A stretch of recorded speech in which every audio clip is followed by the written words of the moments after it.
نحمدہ ونصلی ونسلم علی رسولہ النبی الکریم۔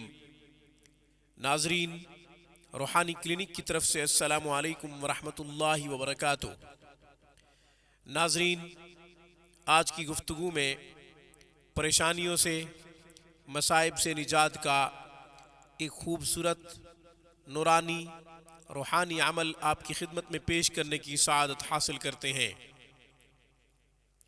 ناظرین، پریشانیاں زندگی میں اس لیے آتی ہیں کہ ہم اللہ جل شانہ کی طرف مکمل متوجہ ہو سکیں۔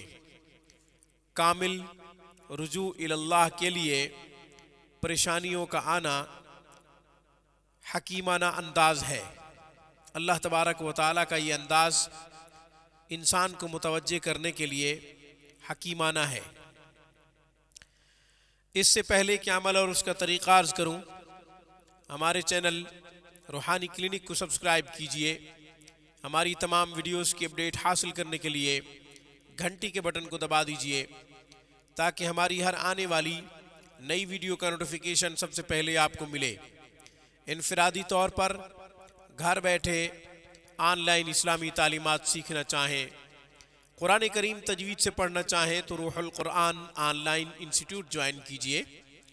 تعلیم و تعلم، درس و تدریس کے تمام شعبہ جات کی تفصیلات وہاں پہ موجود ہیں۔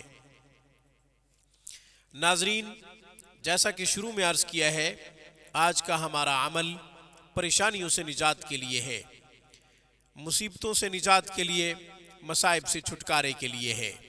آسان سا عمل، یا صبور یا اللہ، یا صبور یا اللہ، جو 1100 دفعہ پڑھے گا بعد نماز عشاء، بعد نماز مغرب، تہجد کے وقت یا پھر فجر کی نماز کے بعد، ان اوقات میں سے جو بھی وقت مقرر کر لے، 1100 دفعہ یا صبور یا اللہ پڑھے، اس پر ہمیشگی اختیار کرے جب تک پریشانیاں ختم نہ ہو جائیں، جب تک مصائب سے مکمل نجات نہ مل جائے، جب تک مصیبتوں کا خاتمہ نہ ہو جائے، تب تک اس اسم مبارک کا ورد کرتا رہے اور اللہ جل شانہ کی طرف کامل رجوع رکھے، مکمل متوجہ ہو کر عاجزی و انکساری کے ساتھ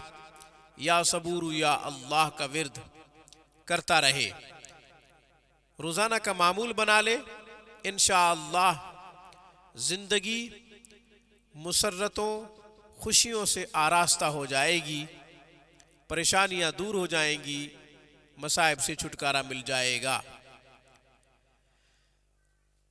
اس کے بعد جب مصائب سے نجات مل جائے، پریشانیوں سے نجات مل جائے، تو کم سے کم 100 دفعہ کا معمول رکھے، یا صبور یا اللہ کی ایک تسبیح پڑھ لیا کرے۔ آج کی گفتگو میں بس اتنا ہی۔ السلام علیکم ورحمۃ اللہ وبرکاتہ۔ Thanks for watching my video. اللہ حافظ، اللہ نگہبان۔